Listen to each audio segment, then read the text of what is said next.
Opener, we have 4 National Supercross champions in the field, and they'll be challenged by what I think is the best crop of rookies, perhaps in the history of the sport.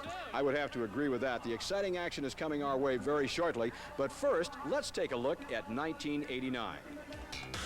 On paper, last year's Camel Supercross season figured to be a 2-rider shootout between a pair of 2-time champs.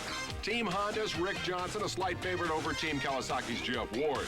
Ward's teammate Ron Lachine was picked to finish 3rd, with a host of riders all set to challenge.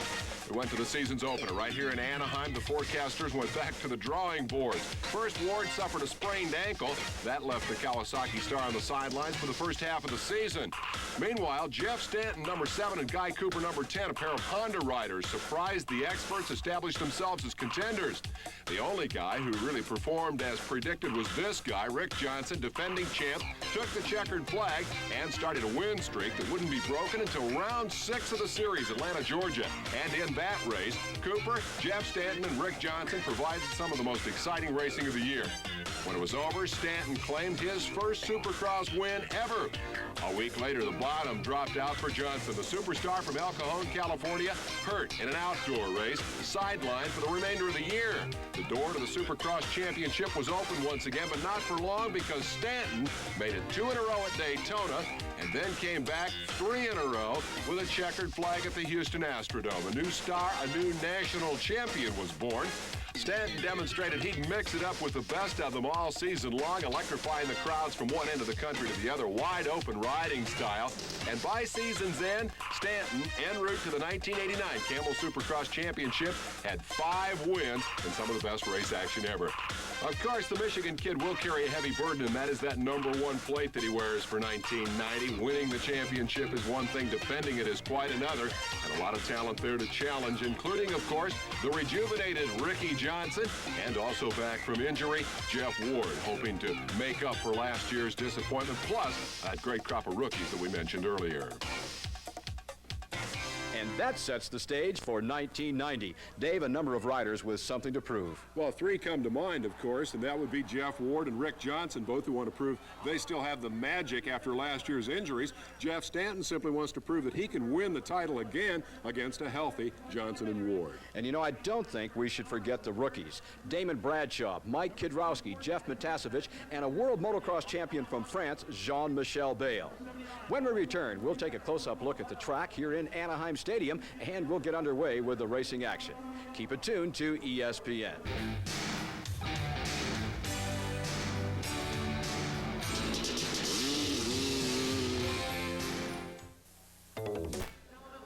Welcome back. We're in Anaheim Stadium for round 1 of the Camel Supercross Series. Now, the action is going to be getting underway very shortly, but before it does, let's take a close-up look at the track that they've built on the floor of Anaheim Stadium. Dave, from up here, it looks like a Disneyland ride made out of dirt. 6,000 cubic yards of dirt hauled in to build this racetrack, and if this thing is a roller coaster, only a very few special athletes can ride it. Let's take a look at the diagram that shows us the ins and outs of the Anaheim course, and keep in mind that this track in most places is 20 to 30 feet wide. Sounds like a lot of room, and it is until you put 20 motorcycles out there and they all try to get through the same corner at the same time. It gets pretty tight. We'll take a tour of the track courtesy of Scott USA's Cycle Cam. 2-time Supercross champ Jeff Ward is our guy. Okay, right now we just came through the first turn. This is a straightaway with a big double. Then we come into a little set of stutter bumps before we set up for another double. We'll be shifting up to probably 3rd gear right here. This right here is a double. We land right about there. We take a right with a little bump that slows us down right here that's before a triple. And as we land for the triple, we'll be downshift into the right-hand corner, which is setting up for some stutter bumps. We want to come in a straight line. We're probably doing 3 or 2 at a time. Over a tabletop, down with 3, and then another 2 right here. We get set up for a tabletop, which we'll be clearing all the way over to the downside right there. Coming into another little tricky sections, 2 little doubles, but we'll be jumping the first 2 and the last 2 and landing in the corner, maybe inside or outside, depending on traffic. Come here, we got 2 little doubles, which are really steep, so we got to take them a little slower than normal. We come into a right-hand corner right here, setting up for the stutter bumps for the finish. It's really a difficult corner, and you want to get a good drive to maybe get a guy before the last lap. And here's the finish line jump with 19 more laps to go. Now, that on-track demonstration took place earlier today while the track was still fairly smooth. But by main event time, that track will have more holes in it than a Chicago main street. Larry Mayor Daley will appreciate that. One of the reasons this racetrack gets so beat up is the number of events that the riders have to go through just to get to the main event. Now, take a look at the graphic here. We start with 3 heat races. Top 5 finishers from each transfer to the main. The riders who run 6th and lower are given another chance to qualify in one of 2 semifinals. And from the semis, the top 2 finishers move on. Finally, a last chance qualifier, and it's just what the name implies. The winner, and the winner only, goes on through this final qualifying event and into the feature. And we'll have that feature a little later in the program. But right now, let's take a look at some of that qualifying action that took place earlier today.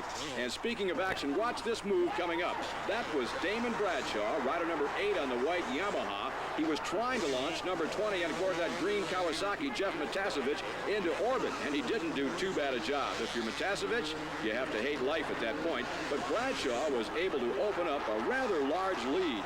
Bradshaw keeps looking back over his shoulder. These 2 rookie kids had a tremendous battle last year in the 125 division.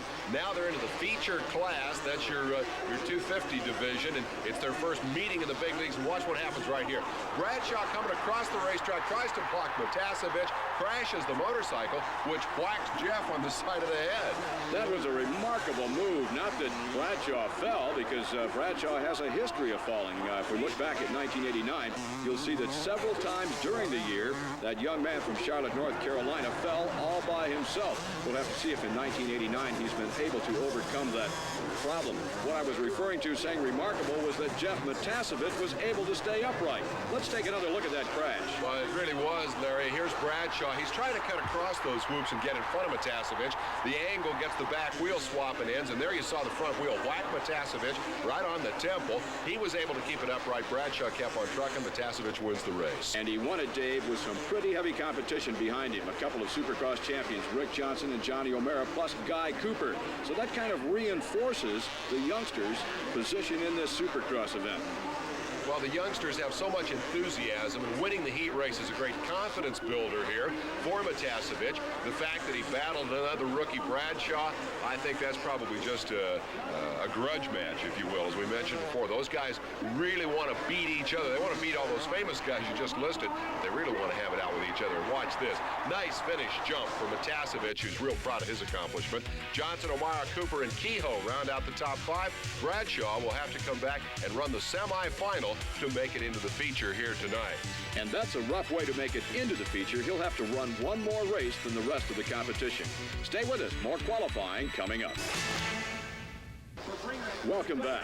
You're watching the second heat of qualifying for the opening round of the Camel Supercross Series. We're in Anaheim Stadium. The rider, number 3, Jeff Ward, a former Supercross champ of Florida Kawasaki, took the whole shot, and I'll tell you what, no competition in this one for Ward. Look at the speed differential right there, using the berm around the outside. It's good to see Ward healthy again. It was right here a year ago. He hurt the ankle. He lost the whole first half of the season, but when he came back, he won 4 events and became almost a championship contender. Yeah, what Ward has to watch now in the closing stages of qualifier number 2 are the lap riders. He's working his way in and out of them. But one miscue by one of those riders, or by Ward, if he gets into a little bit of a swap, could be a disaster. He could find himself right back in that same position as he was a year ago, stretched out on the track with an ankle or some other type of an injury. The worst part for Wardy, of course, would be that he would not qualify for that main event. Ward coming up on the checkered flag, and he's going to romp home the winner in this one. As we said earlier, no competition, and there it is. Ward with a foot off the peg, making it look easy. Behind Ward, Mike Kidrowski, the Team Honda rider, Mike LaRocco on a Suzuki, Mike Fisher on another Kawasaki, and Mike Pasquarella aboard a Suzuki rounding out the top 5. They'll make it into the main event. And Dave, we're looking at qualifier number 3 on the line, and this one was a good one. Yeah, just the opposite of the one we saw before. We come off a runaway. This time we see a pair of riders sharing the whole shot honors, getting out there side by side. Ronnie Tishner on the Suzuki in yellow on the right, and alongside Doug Dubach, he's a Yamaha campaigner. Behind him, Stanton, Bale, Larry Ward. You're going to have some good racing here. Now, Tishner has managed to hold on to that number 1 position aboard a Suzuki, while Stanton has elbowed everyone out of the way into the number 2 position. Now the pair of riders are side by side. That is rough going. One miscue by either one of those riders, they'll both be down. Tischner able to hold on. He kept Stanton behind him. Now coming up hard, Jean-Michel Bayle. Watch Bayle before this is over. He'll be a factor in this one. He's number 22 on the outside, which becomes the inside as he dives in front of Stanton, the national champion, takes over second spot and now sets his sights on Tischner. He's a twice world champ with a lot of experience. He's got the good line on Tischner now. In 1989, Jean-Michel Bayle left France and rode the first half of the Supercross season and a couple of our outdoor nationals. He loved America. He loved racing here in the United States. He says that even though in Europe you can become a world champion, he does not feel, Dave, that being a world champion is all that prestigious, because he says the best riders, quite frankly, are right here in the United States, and they do not contest for that world championship. Come on, Larry. The truth is he likes Redondo Beach a lot. He thinks it's fun living in Southern California. I could hardly say that I blame him for that. I know that if I were 20 years old and could look out my window and see all of the beautiful California young ladies on the beach, that, well, I think I'd pick that over France also. Ronnie Tischner is not giving up. The Suzuki rider from Palm Harbor, Florida, is set out to win this thing. Now, all he has to do is finish second to qualify for that main event, but apparently that is not good enough. Look at this, Dave. He's caught Michel Bayle, and he's trying to make the pass. I would have to question the wisdom of that, Larry, because the key here is to get into the main event. The point, I think, is when you're 20 years old racing in front of 66,000 people, you go out there and race. You don't stroke around. He wants a piece of Bayle in the worst way. Bayle seems to be a little more in control here, and Tischner seems to be pressing, pushing. See how he lost the front end a little bit over the whoops there? Bayle, in contrast, is smooth as silk. I don't know if Tischner can get by him. You have to wonder, in that rider's mind, is he even thinking about the position on the line for the main event, or is he thinking about making the pass? Now, look at there. He found a good, fast line through that corner, but it goes absolutely nowhere. He's chopped off because Bayle has the exit of the corner, and that's the key. I think for Tischner, the other side of that, oh, looky here, he got off the racetrack. He caught the markers along the side of the track. That's going to be the end of it for him. The challenge ends, and Bayle goes on to win the race. You like to win the heat race because it sets you up as one of the guys to beat in the main event, and Bayle did it with a lot of style. Watch the move through the corner. He's on his way. And Doug Dubach taking over the number 2 position from Ron Tischner, but that will not go uncontested as Jeff Stanton, with a good drive around the outside, takes over that number 2 spot and dumping Dubach again back to the number 3 position. Now the riders headed for the checkered flag. There it is. Jean-Michel Bayle, the French world champion, wins it, and finishing right behind him, the United States Supercross champion, Jeff Stanton. Doug Dubach was 3rd, Larry Ward 4th, and Ron Tischner managed to hold on to a qualifying position with a 5th place.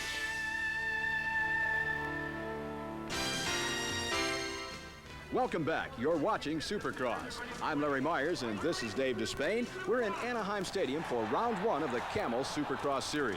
And Dave, I think it's fair that we point out to the youngsters out there that under no circumstance should they try to emulate what the pros are doing on the track, because it does have an element of danger to it. Well, it certainly does, Larry. You can't just jump into this kind of sport and do Supercross jumps because they look like fun. It takes a lot of years of experience and training for these guys to do what they do safely. It also takes, and this is very important, protective gear. And for that story, Larry Naston went and spent some time with Mike Kudrowski.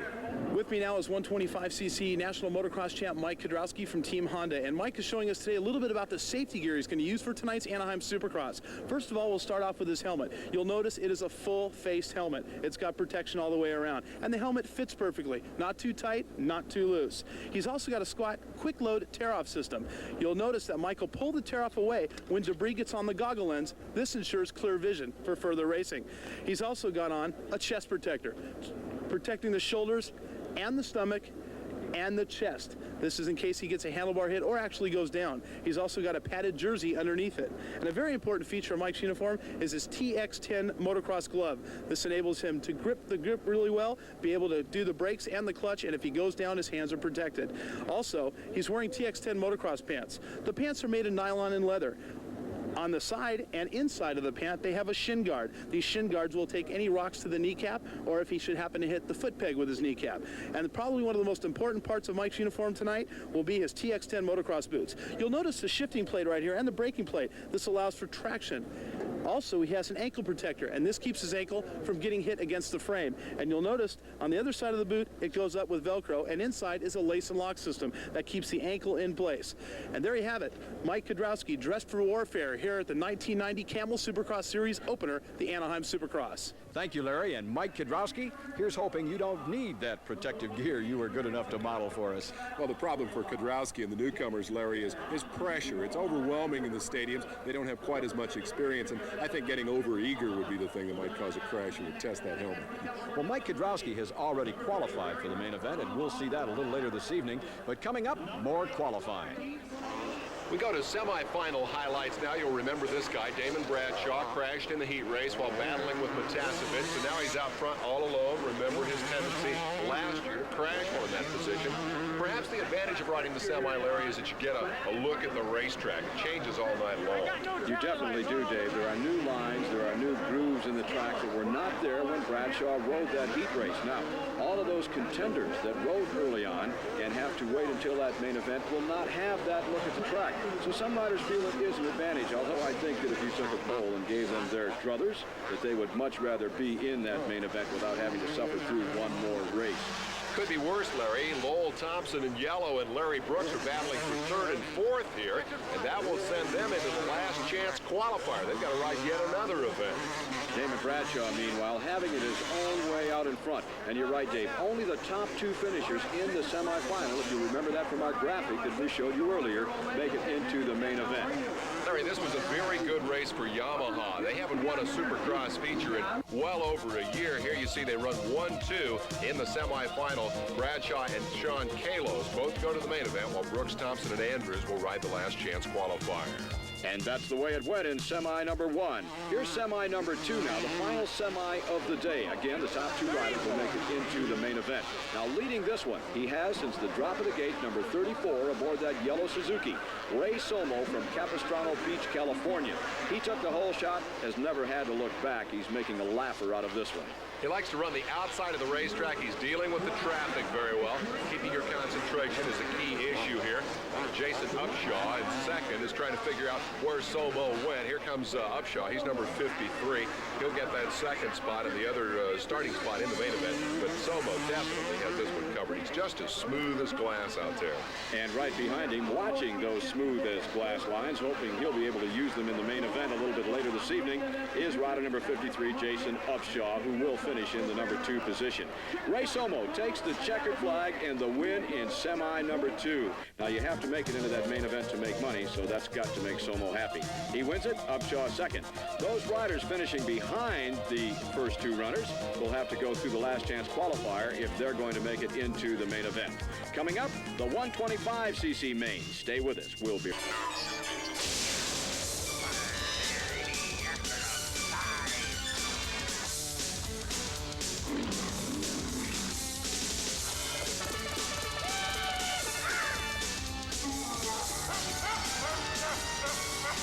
When it comes to rides, this one is serious fun.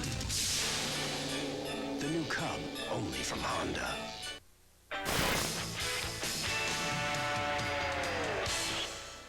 Welcome back. If you've just joined us, you're watching the Coors Extra Gold Super Challenge, round 1 of the Camel Supercross Series. Now, qualifying is over, and we're set for a pair of main events.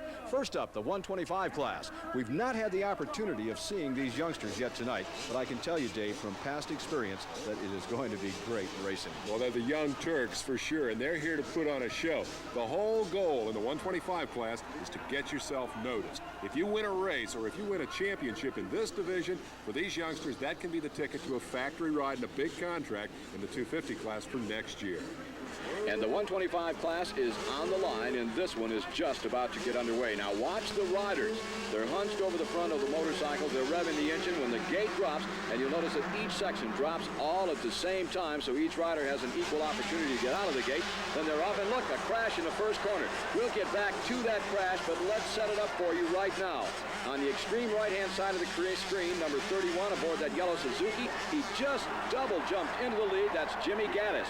Right behind him, the green Kawasaki, number 43, Michael Craig. Behind him, Jimmy Button, Buddy Antunez, and here's that crash, Dave. Basic traffic jam. Pretty hard to blame anybody for that one. Just too many guys in too little space, 3 of them down. I think it's called anxiety, wanting to get through that first corner ahead of the pack, but that's tough to do when you've got about 15, 18 riders in front of you. Craig on the Kawasaki, the aggressor here, looks to the inside. He's got the line, cuts the veils close.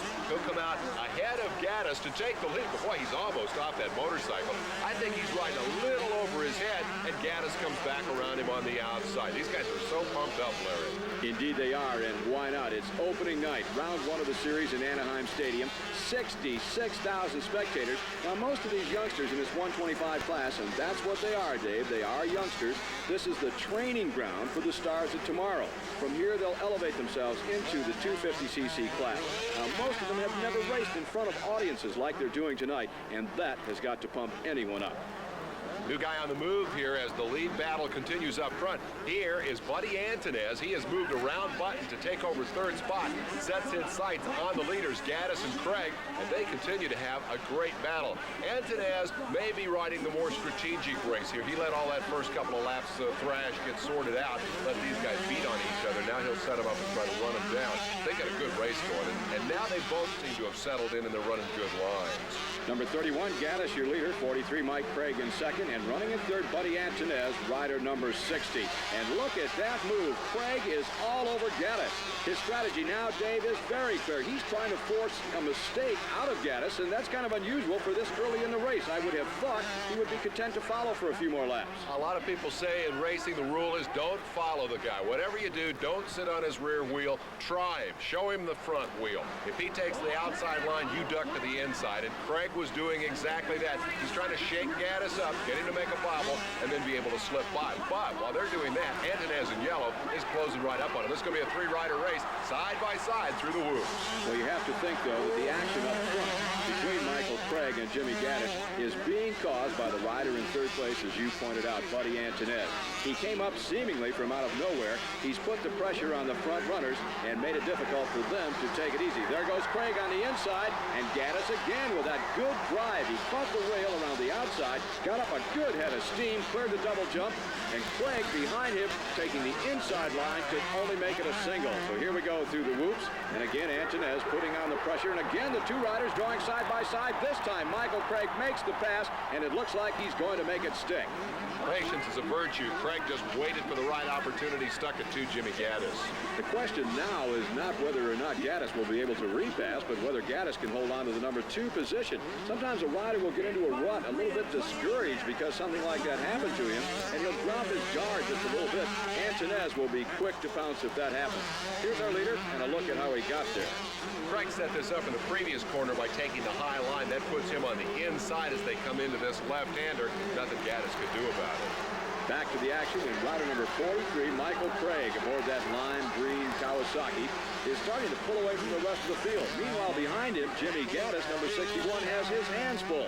Right behind him, Buddy Antunez, and look at this. Jimmy Button from Phoenix, Arizona, aboard that Honda, has jumped into the fray. Now, Craig is out in front. He's all by himself. He has no idea what is happening behind him. 2 things could happen here.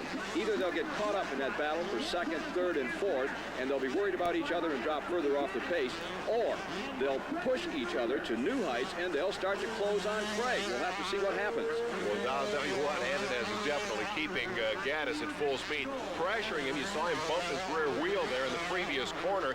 He's looking for a way around. His concern is that Craig is getting away. Antunez wants to make the pass on the inside, looks down. Is it there? Craig moving away out front. Antunez has got to get that pass made and go after him, or I'm afraid Craig may win this thing in a walk. He could very well do just that, because right now Jimmy Gaddis is riding defensively. What he is trying to do is take the line away from Buddy Antunez to keep Antunez from passing him. Now that's all right if you want to hold on to the number 2 position, but in doing that you're actually going to go slower. The key to riding a 125 is to be aggressive. That's what Michael Craig is doing out in front. He has no one to pace with, but he's riding just as hard and just as aggressive as he possibly can. We talked at the top about getting noticed. This guy was almost noticed last year. 5th in the 125 Western Regional standings. Mike Craig switched from Yamaha to Kawasaki. Obviously likes that motorcycle, and if he continues to ride like this, they'll notice him a bunch before this Western Series is over. I think we should point out that in addition to the Western Series, there is an Eastern Series for the 125cc riders. Now, this is the beginner's class, if you will. They're experienced motorcycle racers, but for Supercross, well, it's all brand new to them. So the country is divided into Eastern and Western regionals. Meanwhile, behind the leader, the battle still rages, and Jimmy Gaddis, number 31, holds on to the second place, but we've had a change for the number 3 position. Jimmy Button from Phoenix, Arizona, has passed Buddy Antonez. It could be that Antonez just got tired. Button's had the opportunity, the luxury of watching all 3 of these guys up front as we continue to watch Craig dominate the race. He's been sitting back there perhaps with the cruise control on. Now suddenly Button in red has pushed the button, gone into 3rd spot. That's going to leave Antonez for the moment to ride as the caboose of this freight train. Now, as this race wears on, another factor is going to rear its ugly head, if you will, and that's the lapped riders. We saw one just a second ago as Michael Craig puts a couple of them between himself and the pack of riders behind him. It's going to make their job that much more difficult. Now Button is really on the gas. They get by one of those lapped riders, and he is approaching the rear wheel of Gaddis. This is definitely a Button charge. Notice how he's using the berms up high at all the exits of these corners. He runs in, boom, bounces off and rebounds back the other direction. It's an old motocross technique that really works well now that these motorcycles have 12 to 13 inches of suspension travel. So we see 2 very different styles here in a great battle for second. The key to the Button charge is something that you alluded to earlier, Dave. He's being aggressive. You can't ride a 125 and do well any other way. Meanwhile, Michael Craig is starting to catch some of the lappers that I talked about just a few moments ago. Now, it could be a problem. And look there. Craig had to cut between 2 of them. One of them came to almost a dead stop on the racetrack. Just a quick turn of the handlebar is all that saved Michael Craig from being dumped onto top of that camel jump. Real good reaction time for Craig, and I'll tell you, when you're out front and leading like that, nothing will drop you quicker than the lapper guys. All the fast guys talk about it. The other side of that coin is the only way the lapper guys get faster is running with fast guys like Craig, Gaddis, Button, and Antonez. And this is how it looks when you're on something else. See why winning on the track results in some of the most advanced motorcycles on the street. Yamaha. Motorsports fans, hold on to your seat. Get ready for Supercross thrills, spills, and chills. This new home video is packed with the most outrageous and unbelievable moments in Supercross. We'll put you smack in the middle of the action with Jeff Ward, Rick Johnson, Damon Bradshaw, and other Supercross stars as they battle wheel to wheel. From start to finish, it's the best of the best. We've put together the most spectacular spills, the highest flying, hardest driving, berm busting, handlebar banging action ever on one home video. Let your VCR bring the most exciting entertainment on 2 wheels into your living room. There's never been anything like it. Supplies are limited. Order Supercross. The 125cc final is just about history, and it's been a good one.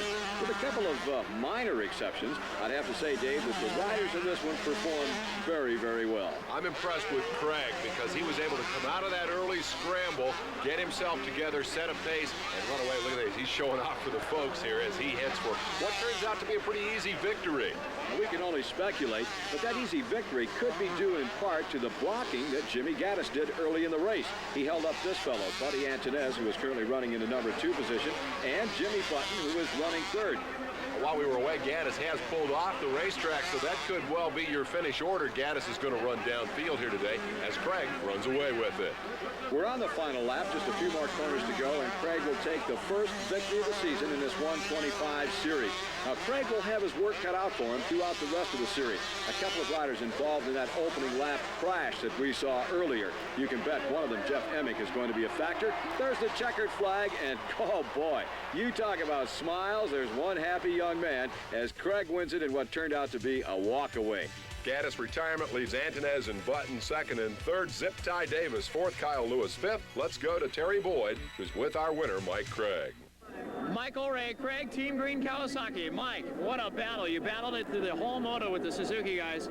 Tooth and nail? Yeah, I got behind Jimmy. I just kind of pressured him until he made a mistake, and then I was kind of hammering on him a little bit.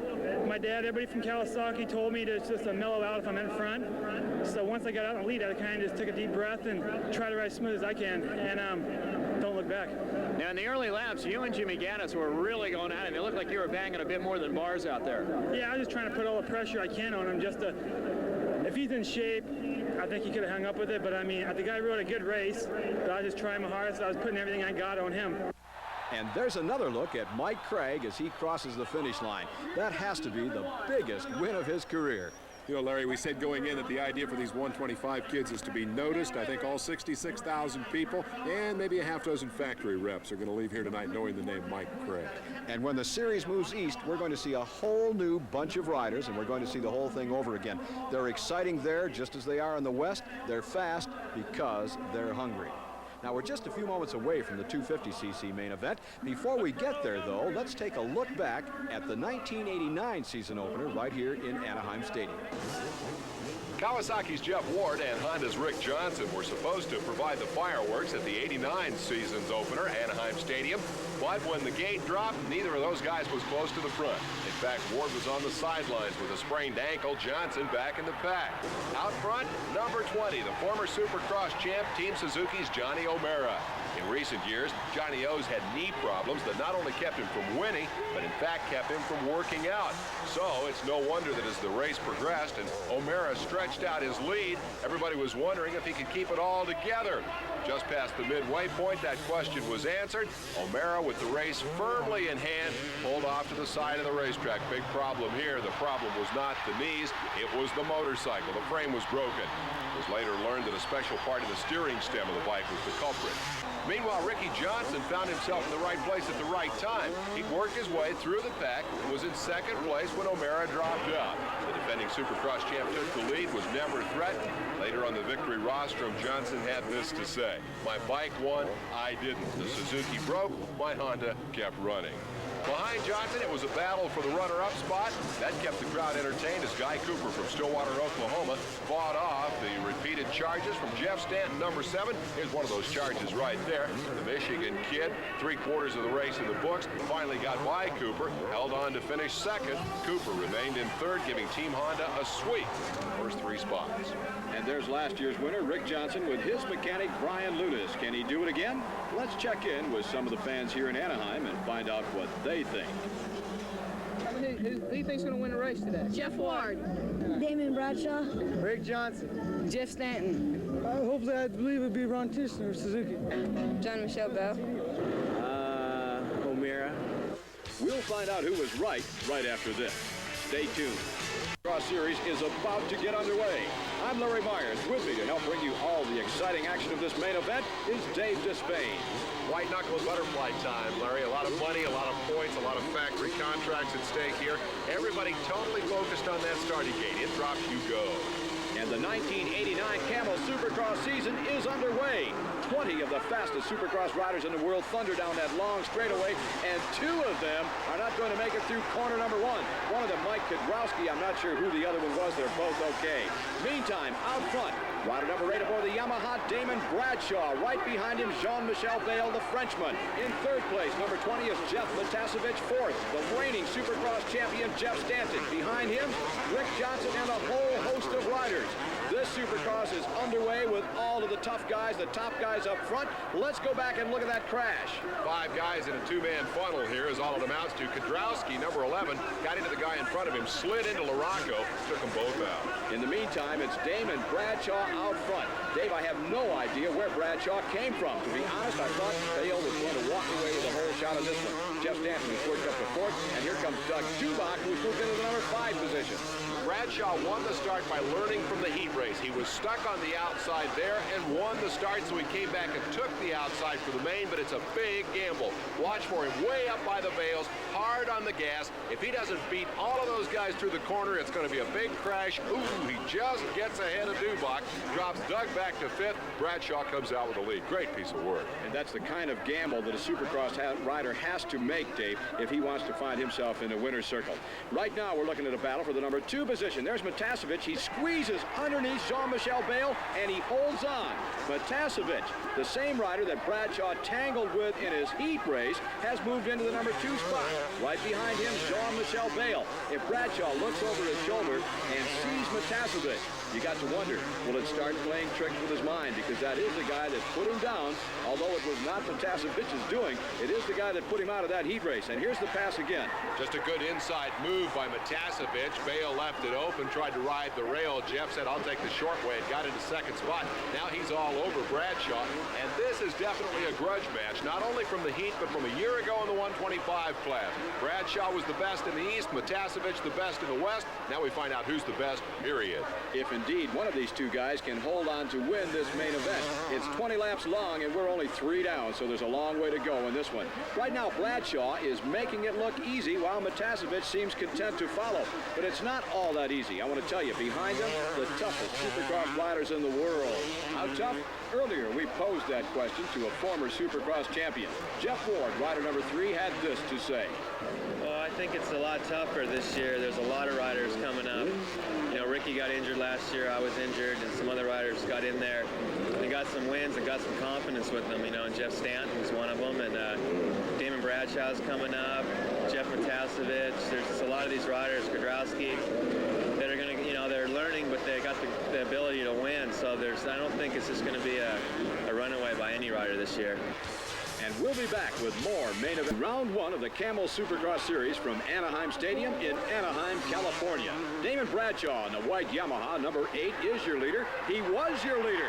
Jeff Matasovic with a good drive on the inside, carried Bradshaw all the way up to the bales. In fact, almost through the bales. He tried to put Bradshaw into orbit, and Bradshaw, not playing any of that game, got on the brake. But it was too late. The damage had already been done. Rider number 20, Jeff Matasovic, aboard that Kawasaki from La Habra Heights, California, had taken over the number 1 position. Now it's Damon Bradshaw's turn to follow. His turn to try to sort out the lines that belong to Matasovic and see if he can return the favor a little bit down the line. Dave, let's go back and take another look at that pass. What happened to Bradshaw was that he started looking back over his shoulder. Same mistake he made in the heat. This time, bang, Matasovic just jams up the inside. And I think that was a little bit of vengeance on Matasovic's part. He thought that Bradshaw railed him in the heat race. He comes back and evens the score in the main event. And now it's 50-50, and they can go out and settle it clean between them. The rider parked on the side of the track kicking his motorcycle was Guy Cooper of Team Suzuki. Evidently, Cooper having some kind of problem out of sight of our camera. Meanwhile, having no problem at all is Jeff Matasovic and Damon Bradshaw. And that's the way they would like to keep it. However, Bradshaw has from time to time experienced problems. Earlier, he talked about them.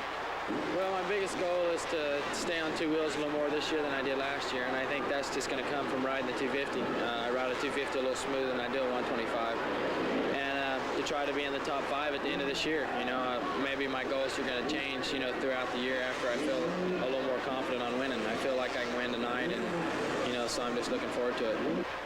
Well, Larry, I'd like to have Damon's problem. 17 years old, got the good-looking hairdo there, got the factory Yamaha contract, making more money than you and I put together. Only thing wrong with his life right now is Matasovic is first and he's second. Well, I rather doubt that in Bradshaw's mind he intends to stay there. Only time will tell if Matasovic can hold off the charge that I expect to come from Bradshaw momentarily.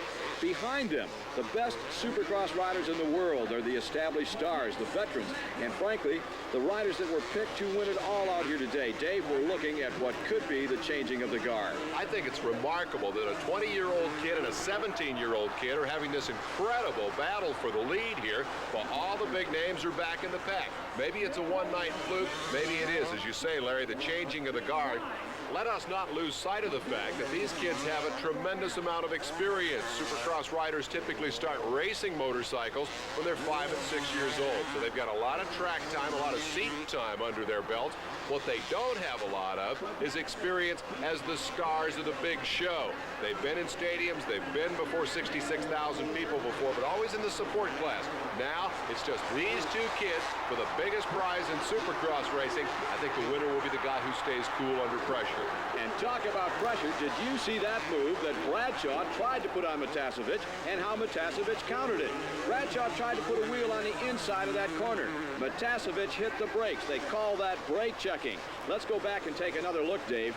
Bradshaw set it up in the previous corner, Larry, by going wide. Matasevic knows he's out there and anticipates what he's going to do. Here's the chop back to the inside. He's hoping to dive into the corner before Matasevic can block him. Matasevic just cuts right, jammed the brake right there, and that's how he caught the front wheel of Damon Bradshaw. Damon had to make a quick save to keep from going over the bales. Now, Damon has switched riding tactics. A few laps ago, he was content to follow Jeff Matasevic. He's been studying Matasevic's line. But now, all of a sudden, Bradshaw is becoming aggressive. He's changed his lines all over the racetrack. Matasevic doesn't know where to look. He looks to the inside, Bradshaw switches and goes to the outside. The next time around, Matasevic moves out to the outside in an attempt to block that move, and Bradshaw is cutting back to the inside. And look, it is getting to Matasevic. That was plain and simple an error because he tried to switch his line. He looked for Bradshaw, didn't see him back there. He wondered where he went, and he's losing concentration. So if Bradshaw can force that kind of a mistake on Matasevic, he'll be able to make the pass, make it cleanly, and get on about his business. Bradshaw's using every trick in the book to keep Matasevic aware of his presence. He'll use just the engine noise, the sound of the engine revving behind him. Matasevic hears that every corner, every lap. He knows Bradshaw is right there beating on the door. A little bit further from the door, perhaps down on the front steps or out on the porch, comes Jean-Michel Bayle, the French rider. Bayle has been quietly sneaking up on the front runners. Larry, I'm not sure that Bradshaw and Matasevic even know that Bayle is back there. They're so intent on racing each other. He's taking advantage of that. They're probably holding each other up a little bit. Bayle is free to run his own lines, and he's definitely getting closer. But the story of this race is still Bradshaw's effort to get around Matasevic. And I noticed that Matasevic is looking back a little bit more. Same mistake Bradshaw made in the heat race. You don't beat a guy by trying to anticipate where he's going to go. You worry about where you're going to go and get there as fast as you can. This is exactly what took place in the 125cc main event, an offensive and defensive riding situation. In this case, Matasevic trying to block Bradshaw. He doesn't want him to make the pass, obviously, and Bradshaw going everywhere he can. And look, there's the corner where they earlier almost collided. He does, Dave. He got the line out of that corner. He's got the drive. They're side by side. He'll have the inside going into this little camelback, and he did indeed make the pass. Bradshaw set that pass up at least 4 laps ago. An unbelievable situation for a rider this young. I don't know how he does it. Dave, let's go back and take a look at where Bradshaw set the pass up and actually made the pass. It's almost the same as the near miss that he had a couple of laps before when he winged the rear wheel of Matasevic. He fakes to the inside right here, hoping Matasevic will look. He does, and with that, Bradshaw goes to the outside, knifes back across, has more momentum than Matasevic, plus the inside line, and that's it. Jeff's history. Damon's got the lead.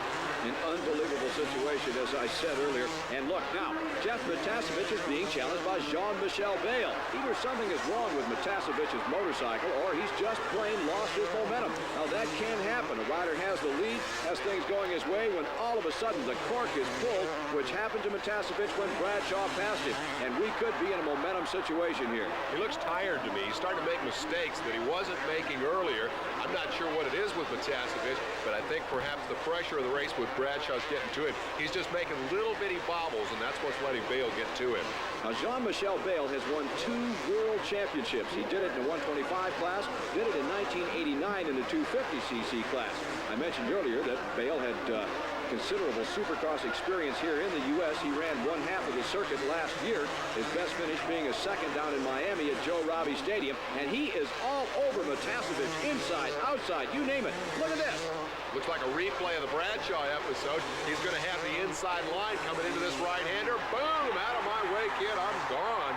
Great move. That's a guts move. They can both fall down very easily in that situation. Well, that's what Supercross is all about. You have to be aggressive. You don't have the liberty of setting back and taking a wide sweeping corner just to make a pass. You have to go in there and bang a little bar to do it. Let's take a look at it again. Well, it's not exactly brain surgery. Bayle knows he's going faster, and he'll be on the inside when they get to the corner, so bang, he just uses Matasevic for a berm. Jeff runs off, bounces off the hay bales, and falls to 3rd. Back to the action where Damon Bradshaw, number 8 aboard that white Yamaha, pretty much has things his own way. He's working his way through lap riders. That's Sean Kalos, rider number 15 out of Litchfield Park, Arizona. And this one is winding down. Stay with us. We'll be right back.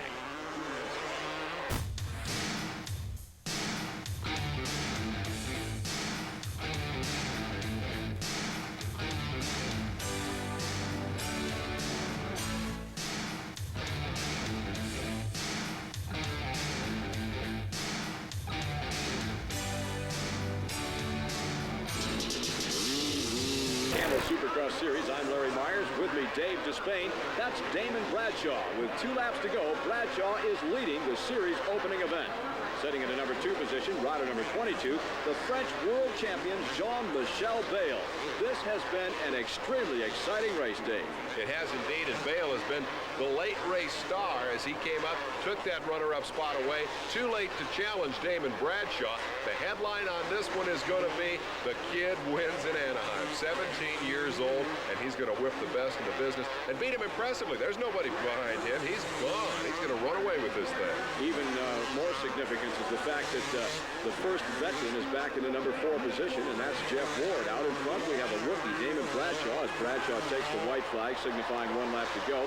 In second place, Jean-Michel Bayle, the French rider, who has limited Supercross experience. And running in third, Jeff Matasevich, another rookie. The veterans are nowhere in sight.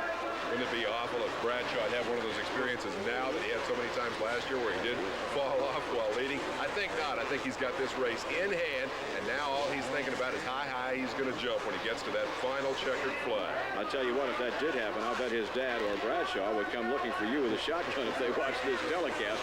And here comes Bradshaw. He's got to be careful. He's working his way through lap riders like it's the opening lap of the race. If I were Bradshaw, I think I would be taking it a little more cautious. He has bobbled 3 or 4 times since the camera's been on him this last lap. But from where he is now, he can coast home. In fact, one good endo and he's across the finish line. There it is. A double pumper. Hands off the bars. Bradshaw wins his first ever Supercross race.